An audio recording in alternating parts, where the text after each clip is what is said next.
Shalom and welcome to another in our series of podcasts from Temple Beth Am, a dynamic center for conservative Judaism in Los Angeles. This is a recording of a learning session from TBA's Refugee Havdalah, taught by guest speaker Raphael Marcus from HIAS.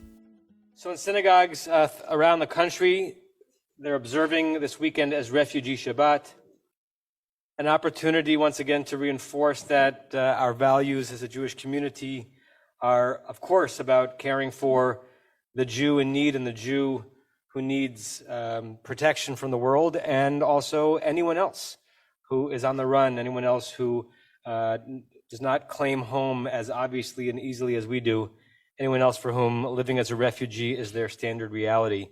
That wonderful tagline that HIAS put out a few years ago, it used to be that we cared because they were Jews, now we care because we are Jews, meaning most of the refugees in the world right now are not Jewish refugees, but our obligation to them is because we are Jewish, not because they are. So Beth Am has had a long and proud connection with HIAS. I myself have been connected to HIAS for nearly my entire life because my mother was a volunteer for them for many years. And many of us, if we have Ashkenazi, but not even only of Ashkenazi descent, many of us going back into our family tree have a grandparent or a great-grandparent or perhaps even a great-great-grandparent who came to these shores and was helped directly or indirectly because of HIAS's vision. And we're honored that we're here tonight to have a meal, to study a little bit, and then to have meal number two, because there's nothing more Jewish than serving the meal after the meal. We're honored this afternoon to be hearing from Raphael Marcus. I want to tell you a bit about who he is, but just do it for a minute because mostly I want us to hear from him. Raphael joined HIAS in 2018 as the Senior Vice President of its Programs Division, in charge of international programs, U.S. programs, emergency response, and humanitarian partnership. Formerly, Raphael served as Director of International Operations for the German humanitarian organization called Humedica International, focusing on medical rapid response aid mechanisms and complex emergencies. Prior to that, he served as the organization's Chief Security Officer and Desk Officer for East Africa. Over the years, Raphael has led emergency humanitarian operations in disasters such as Typhoon Haiyan, Philippines, the Nepal earthquake, an Ebola outbreak in Liberia, the earthquake in Haiti, and in protracted crises such as the famine in the Horn of Africa, the civil unrest in the Central African Republic, and the Syrian refugee crisis. Raphael is an expert in humanitarian emergency response and has an MPH in emergency and disaster management from Tel Aviv University. Raphael served for 3 years in Sahel and the IDF as a staff sergeant and medical team leader in Special Forces, in a Special Forces reconnaissance unit. He was born in Bern, Switzerland, the capital, where his father served as the chief rabbi, and at the age of age 14, made Aliyah along with his family. We are so honored, Raphael, to have you in our midst and to be speaking to us today. Baruch haba.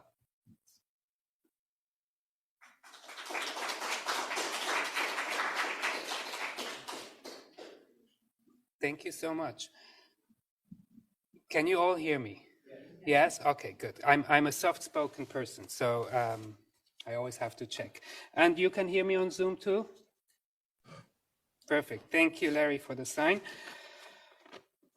So, hi everyone.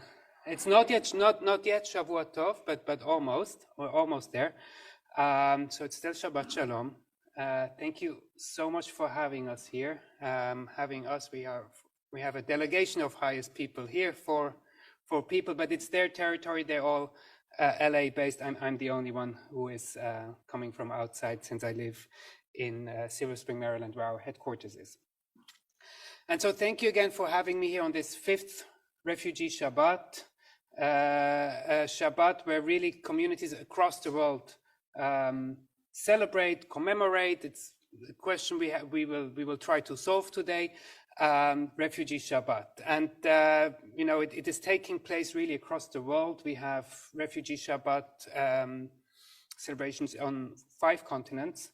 I think more than 300 communities that really signed up for Refugee Shabbat, and so really a growing initiative and trend that we really want to lift up.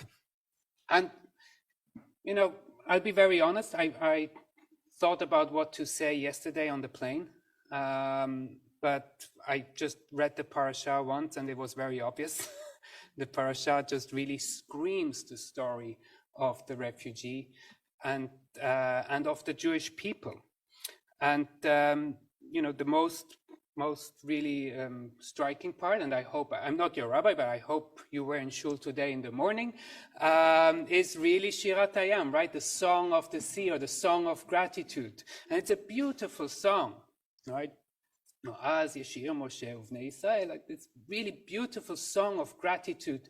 And this song really of having just crossed the Red Sea and having just left behind what made them feel unsafe, and having this barrier now finally between them and what has made them feel unsafe. And so it is an obvious connection between the parasha, between Parasha Beshalach and the story of a refugee, and why I'm here and why I'm going to talk to you. But it's also really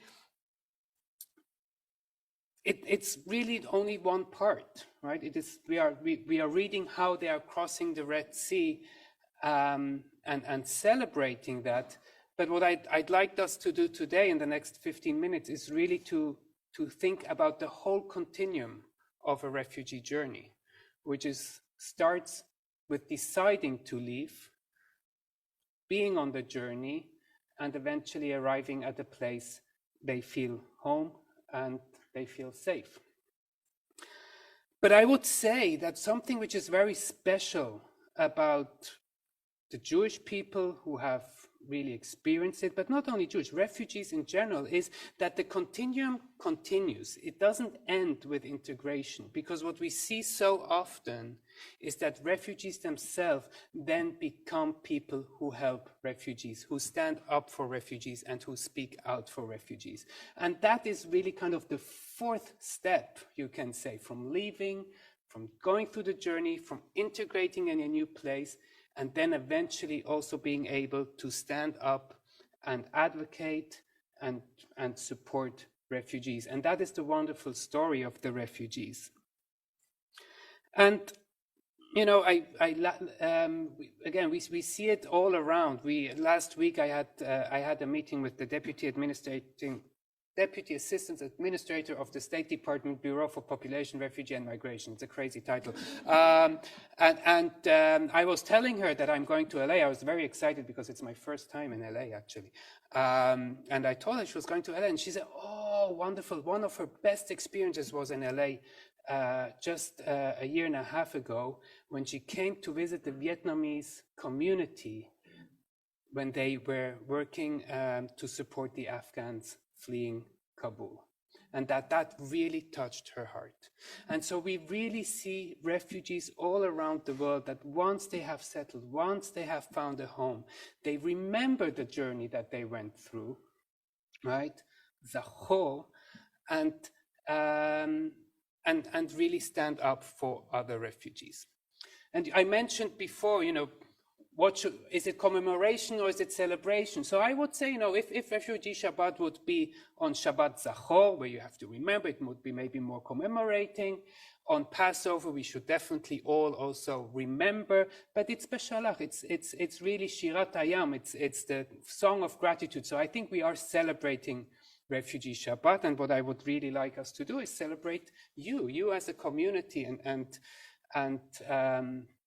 and all the other communities here in the US and around the world that are standing up and supporting refugees, not only by advocating and speaking up, but by actually supporting refugees, right? Like this community here, which was one of the first communities that formed a welcome circle, which by now has really grown. We have over 80 welcome circles in the US. We have welcome circles in Europe even, in all kinds of different countries, in Ireland, in Belgium, in Italy.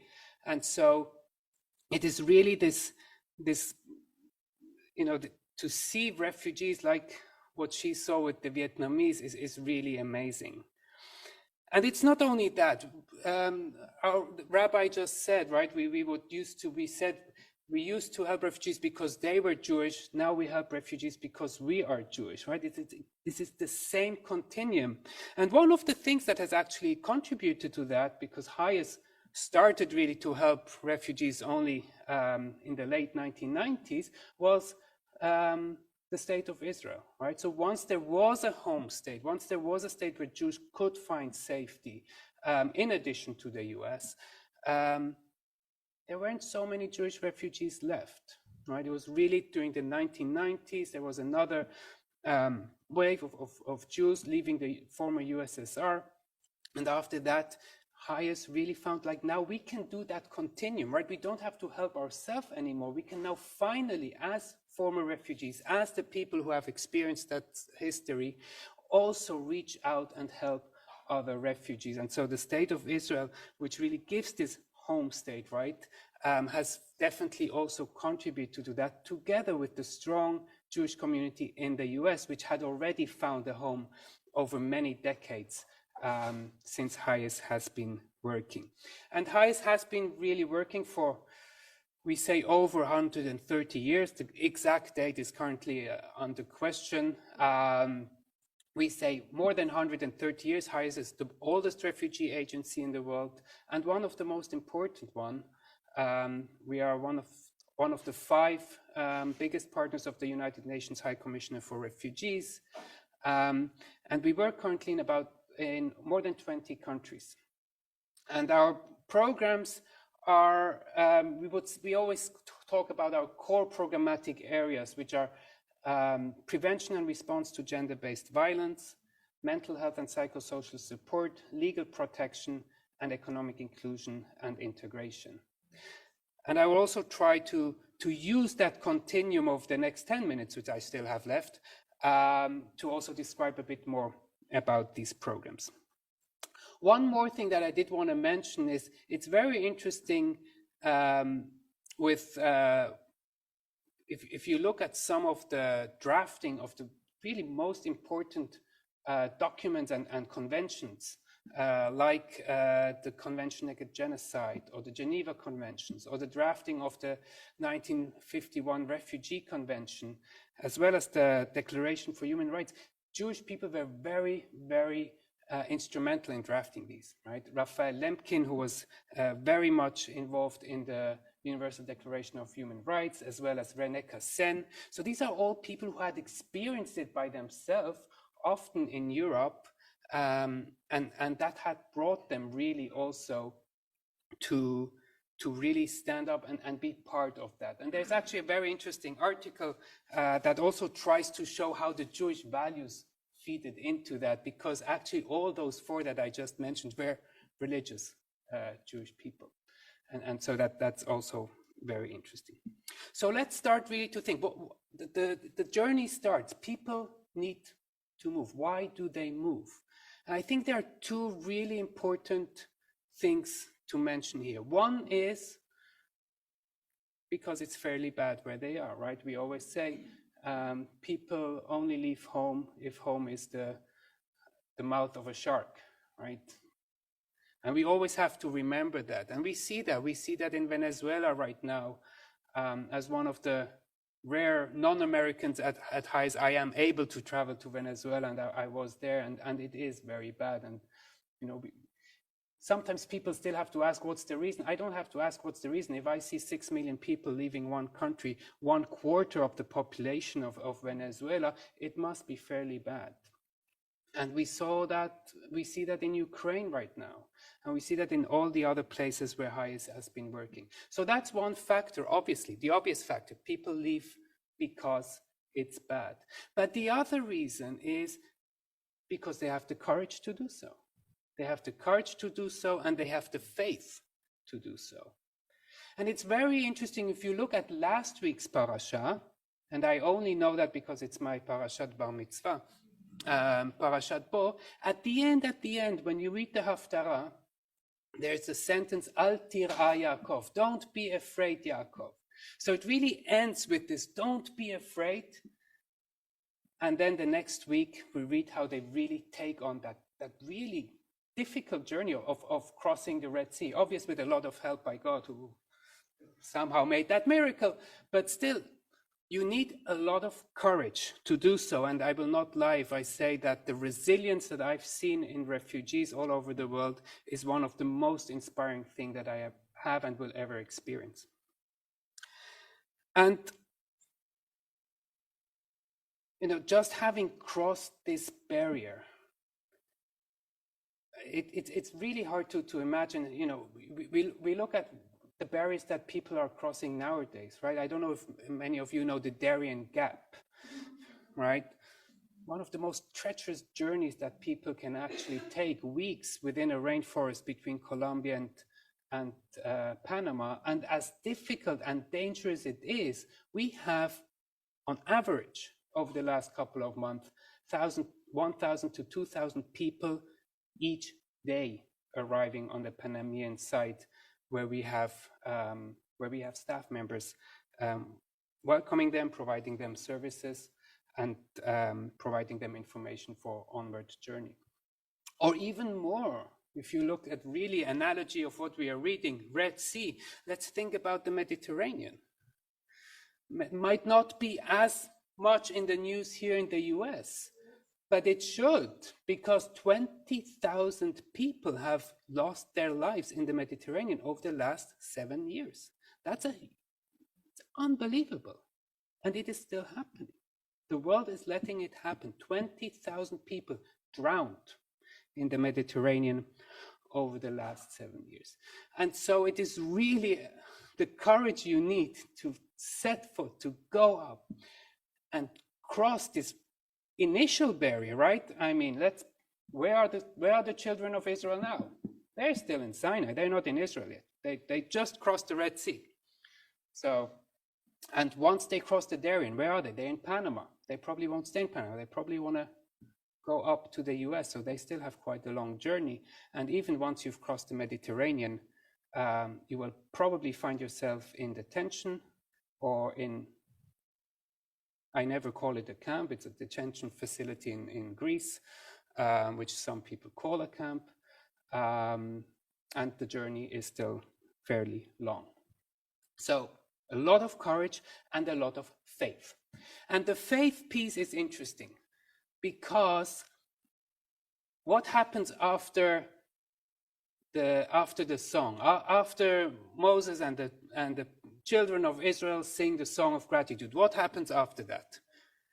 It says, "Ve'az Miriam hanevia achot Aaron lakha et hatupim." Miriam, the prophet, the sister of Aaron, took the drums, and together with the women, they sang.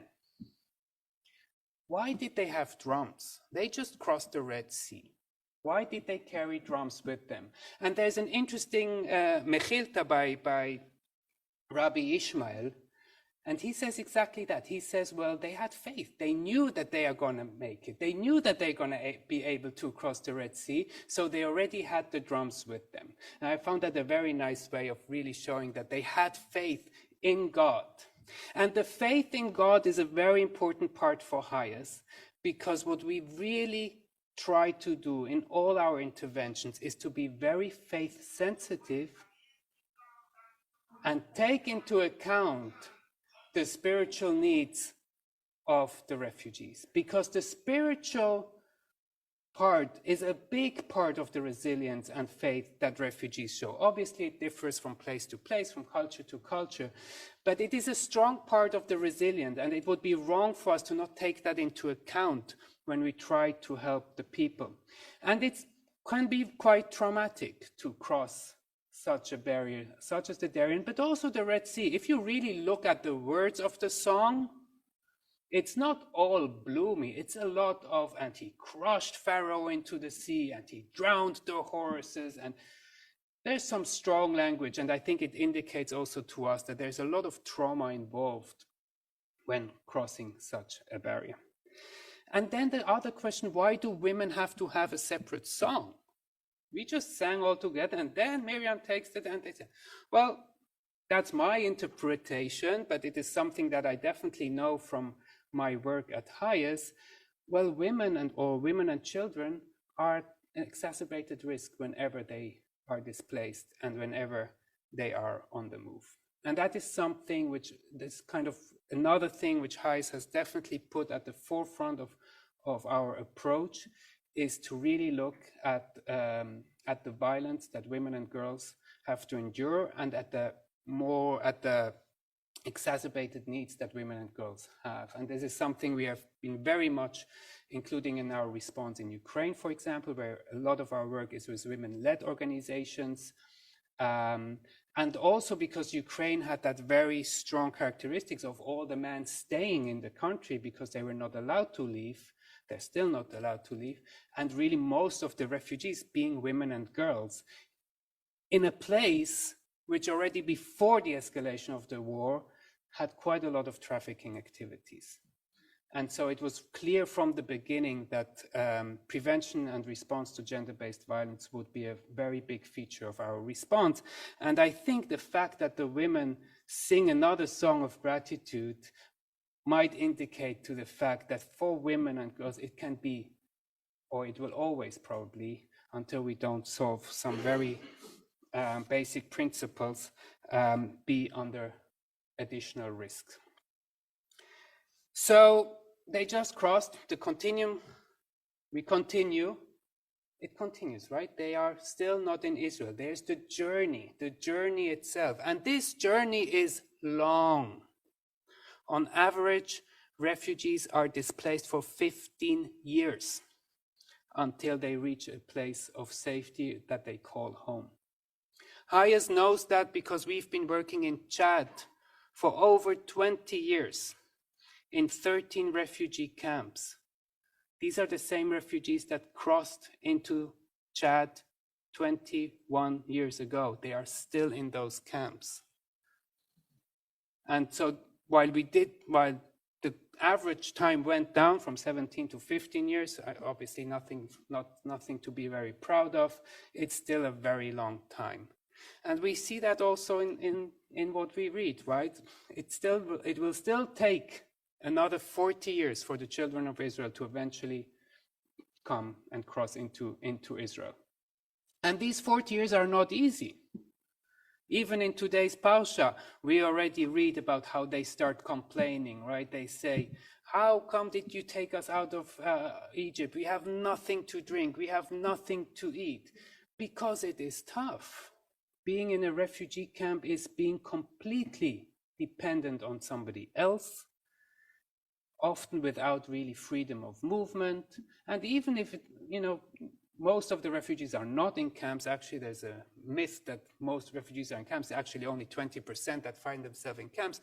But I think everyone here knows about the difficulties and the risks of people that are trying to cross over continents, like in Latin America, where they are trying to cross to the US. So this journey is still a very, very long journey. And I think this is also something which the Bible and our history really shows us, that even once you have crossed this barrier and having been leaving aside whatever made you feel unsafe, the journey is not over yet.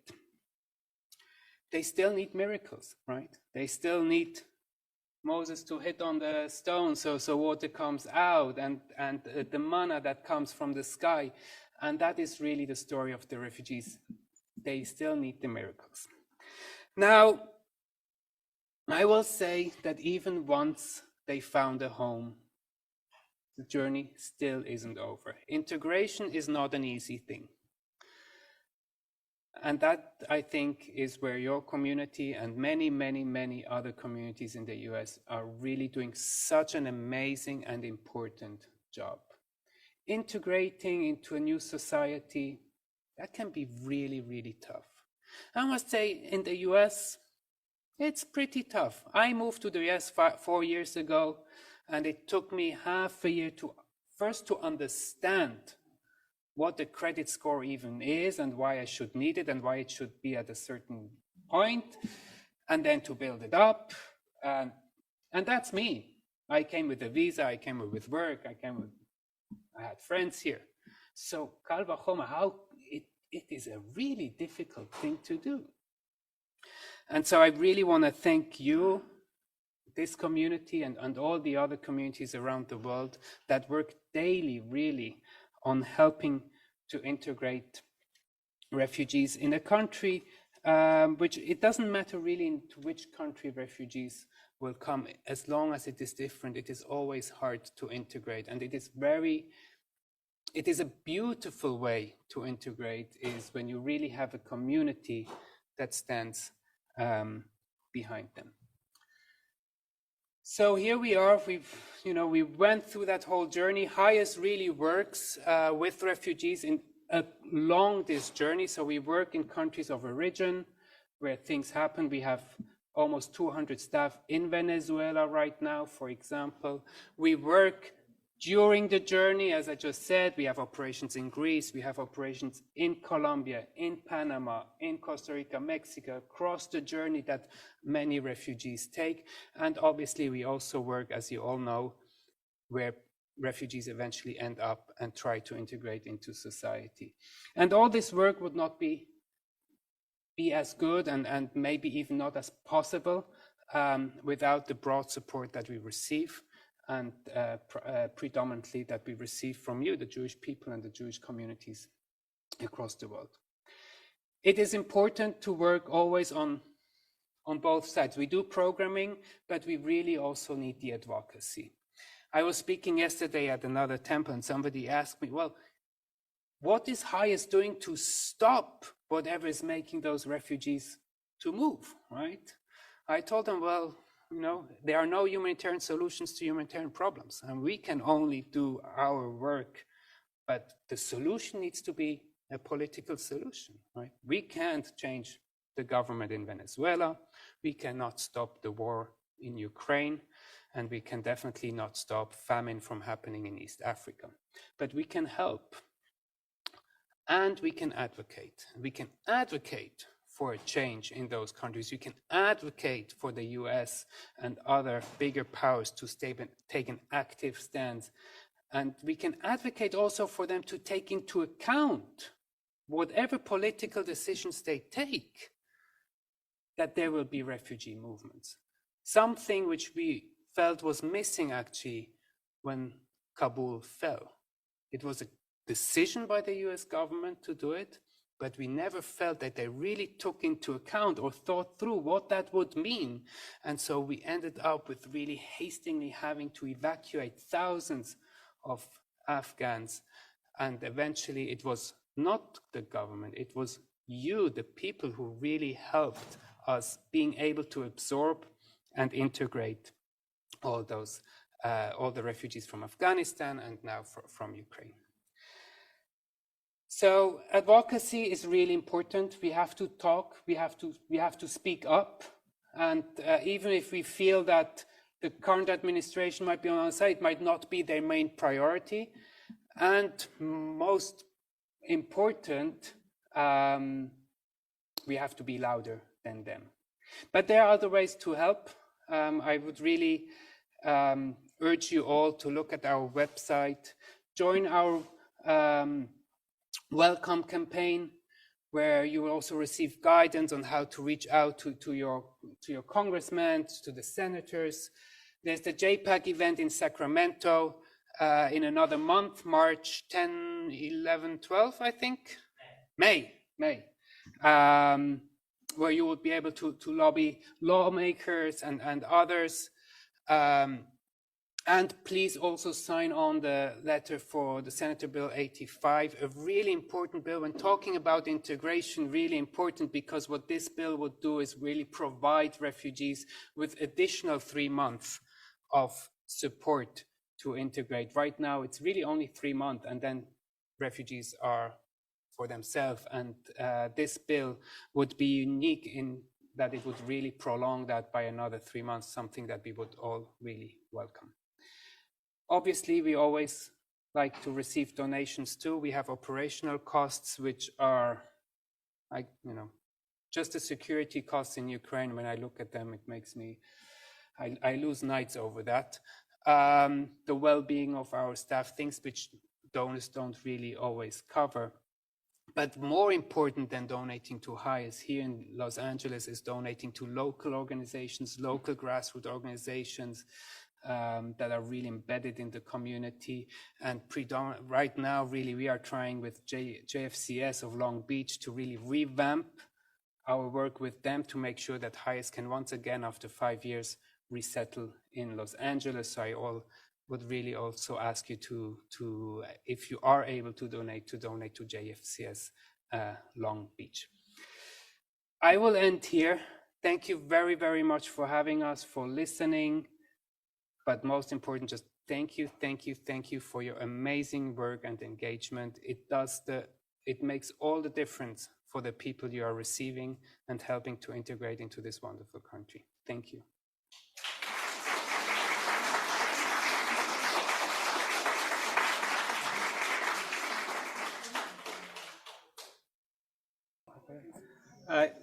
Shabbat is pretty much over, but I know that some of us are wishing that this were a summer Shabbat, that we're not ending till 9, so we would have more time to hear from Raphael and learn from him.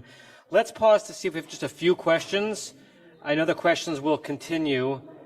Shh, just keep it quiet in the room. It's hard in the room.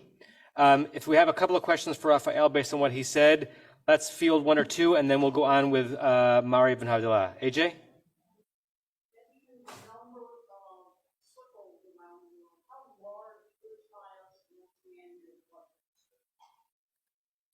Okay, the question was how large HIAS is and what our annual budget is. So HIAS, I always like to start with the impact. That's the most important thing. So our impact right now, we impact about 1.2 million people each year. That's the amount of people that we manage to support and serve over a year. The annual budget right now is around $200 million. We have 1,700 staff across more than 130 offices in about 23 countries. For education for refugees once they arrive here. So there are various programs that we are running out. I mean, first and foremost, one of the more important educational resources that we provide to new arrived refugees is financial literacy and digital literacy. And that has shown itself mainly under COVID. Financial literacy and digital literacy. Right, because people not necessarily have the digital skills, they definitely don't know the financial systems. And so that's a very big part of what we provide. We obviously try to bring the kids to school as soon as possible. Often refugee kids who have arrived here have not gone to school for a long time. And so it's important to also really put that at the forefront. There's also, for resettled refugees, there's a lot of education happening before they are resettled. We call that cultural orientation. That is courses that HIAS, for example, gives in Israel to refugees that are resettled from Israel to the US or to Canada and to and Australia. And those cultural orientation sessions are also given all around the world by resettlement agencies. So these are kind of the core areas of education that are provided. That's a very, very good question. So yes, there is something which in our jargon, we call it the humanitarian architecture. And so there's actually quite a solid governance system that is mainly built on United Nations organizations, but also NGOs are involved in that governance system, which really coordinate together and work together across the world in various settings. So there is a system. I won't say it works flawlessly, and it depends on what crises. It goes down from global level to regional to up to the municipal level. But there is a system. HIAS is very much part of it. We have people in various task forces of this architecture or in emergency groups, and we also are very strong in the thought leadership of that. So the 4 core programmatic areas that I mentioned are programmatic areas where we not only serve refugees, but where we also innovate, we educate, we provide policy briefs, and we really try to come every time up with new solutions that take into account best practices and lessons learned from previous crises. I want to thank you, Raphael, for your leadership, for your work, for your illumination today. And and really for dedicating so much of your life to helping people who are so in need, inspired by your own commitment to Torah and to the Kadosh Baruch Hu. Thank you, Raphael. You have been listening to another in our series of podcasts from Temple Beth Am, a dynamic center for conservative Judaism in Los Angeles. If you enjoy these podcasts, we invite you to write a review on the Apple Podcast site or wherever you get your podcasts. For more information about Temple Beth Am Los Angeles, go to tbala.org.